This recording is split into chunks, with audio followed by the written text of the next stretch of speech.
ఉన్న బంగారాన్ని విడిపించి ఆ రోజు ఆన్లైన్ రేటుకే మేము కొంటాం. Sharma gold company.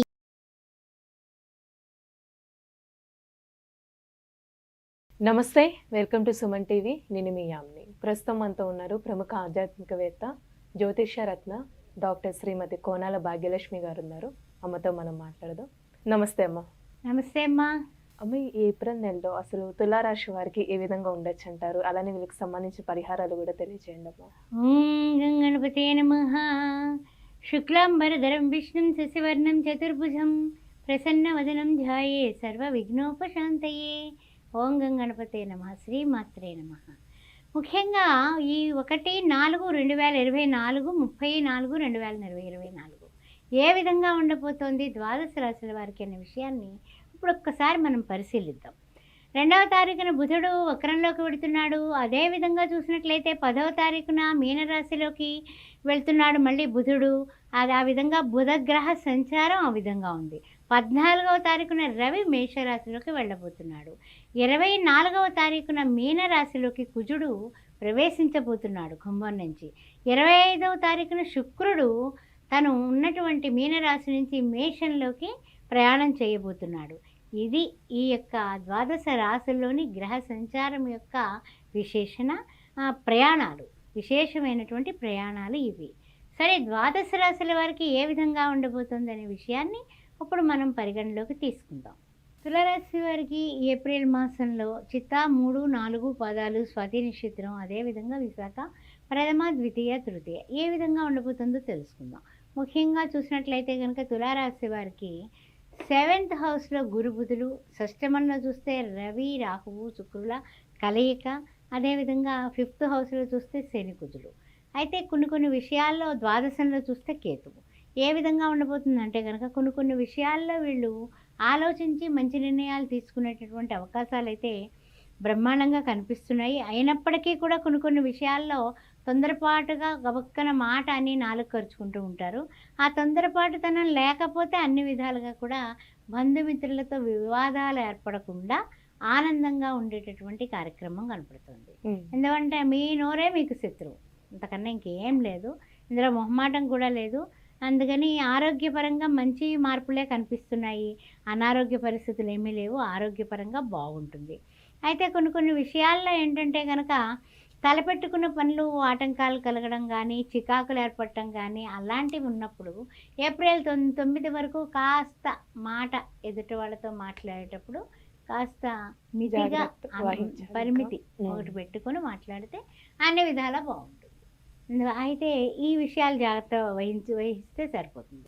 అయితే ఏమిటంటే ఏప్రిల్ మాసంలో చూసినట్లయితే ఉగాది తర్వాత ముఖ్యంగా ఆదాయం 2, వ్యయం చూస్తే 8, ఖర్చులు అయితే గట్టిగానే పెడుతూ ఉంటారు. అదేవిధంగా పూజ్యత చూస్తే 1, అవమానం చూస్తే 5 కనిపిస్తుంది. తర్వాత చూసినట్లయితే కనుక గ్రహ సంచారాలు కొంచెం ప్రతికూలత ఎక్కువ కనిపిస్తుంది. అనుకూలం కన్నా కూడా కాస్తంత ప్రతికూలత ఇంకాస్త పెరుగుతుంది అని చెప్పొచ్చు.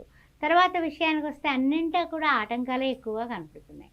అంటే ఏంటి, వృత్తుల్లో ఉన్నా, ఉద్యోగాల్లో ఉన్నా, వ్యాపారంలో ఉన్నా, రియల్ ఎస్టేట్ రంగంలో ఉన్న పాత్రికేయ మిత్రులైనా సరే ఏదో దానికి చికాకు, ఏదో దానికి కోపం, ఏదో దానికి ఆటంకాలు రావడం, దానివలన కూడా మీకు మనశ్శాంతి లేకపోవడం అనేది జరుగుతూ వస్తుంది. అయితే ముఖ్యంగా ఏమిటంటే కనుక 23 నుంచి కుజుడు రాశి మార్పు జరుగుతుంది. 23 నుంచి కుజుడు ఎప్పుడైతే రాశి మార్పు జరిగిందో, అంటే పంచమ నుంచి షష్టమానికి వచ్చిందో, మీకు పరిస్థితి కాస్త ఈ నెల 3వ వారం నుంచి కొంచెం అన్ని రకాలుగానే కూడా బాగుంటుందని చెప్పొచ్చు.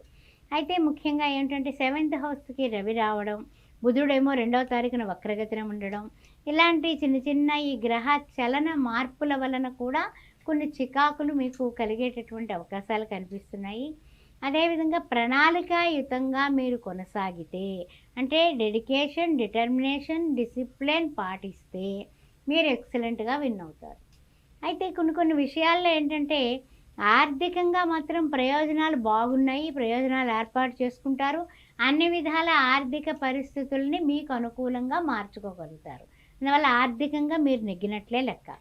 నూతనమైన పనులు కొన్ని ఉగాది తర్వాత ప్రారంభించడానికి చాలా ఉత్తమమైనటువంటి పనులు ప్రారంభిస్తారు. కానీ కొన్ని విషయాలు, ఇతరుల విషయాలకి, వ్యవహారాలకి మీరు దూరంగా ఉండడమే మంచిది. అలానే ఇప్పుడు వివాహానికి సంబంధించి ఏ విధంగా ఉండొచ్చమ్మా? అలానే భార్యాభర్తల మధ్య సంబంధము, సంతానం పరంగా ఇలా చూసుకున్నట్లయితే? భార్యాభర్తల మధ్య కొంచెము ఎడ్డమంటే తెడ్డమనే వాదనలు అయితే ఉంటాయమ్మా. వాదనలు అయితే లేకుండా లేవు. అయితే ఏంటంటే కనుక కొన్ని కొన్ని విషయాల్లో పట్టిన పట్టు గట్టిగా పట్టకుండా కాస్త సర్దుకుని పోవడం అనేది చెప్పదగిన సూచన. ఎందువలన అంటే కనుక ఎప్పుడు కూడా ఒకళ్ళు గట్టిగా తాడు పట్టుకుని లాగితే తాడు తెగిపోతుంది. అందువల్ల కొంచెం మనం సర్దుబాటు చేసుకోవడం మంచిది. ఆరోగ్య విషయంలో కూడా జాగ్రత్తగా ఉండండి. ఆరోగ్యం భాస్కరాదిచ్చేత అనేటటువంటి విషయంలో మీకు చెబుతూ, షష్టమంలో ఉన్న రవి 14వ తారీఖున మళ్ళీ తనకి సప్తమం నుంచి ఇక్కడ కట్ చేసుకోండి.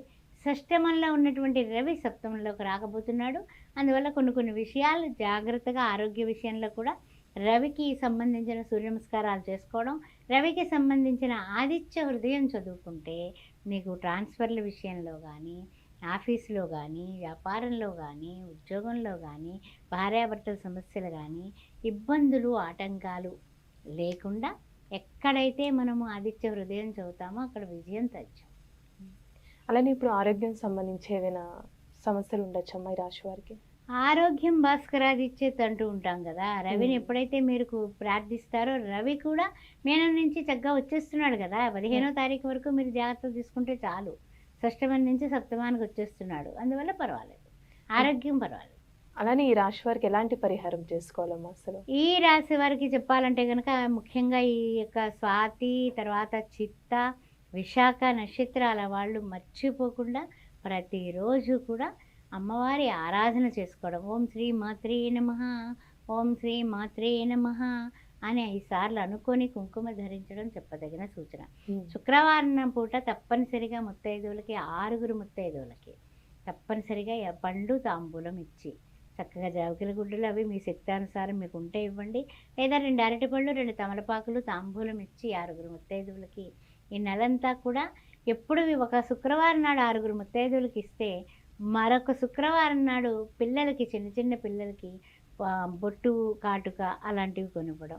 ఇలాంటి అలంకరణ వస్తువులు, అమ్మవారికి ఇష్టమైన పసుపు కుంకాలు, గాజులు ఇలాంటివి ఇవ్వడం. పేదవాళ్ళకి 6 మహిళలకి భోజనం దానం చేయడం. చలివేంద్రానికి మజ్జిగకి డబ్బు కట్టడం. ఇవి చేసినట్లయితే మానసికంగా, శారీరకంగా అన్ని రకాలుగానే కూడా మీరు నెగ్గుతారు. చాలా చక్కగా తెలియజేశారమ్మా. ధన్యవాదాలు. శ్రీమాత్రి. సుమన్ టీవీలో మీ పర్సనల్ అండ్ బిజినెస్ ప్రమోషన్స్ కోసం కింది నెంబర్కి కాంటాక్ట్ చేయండి.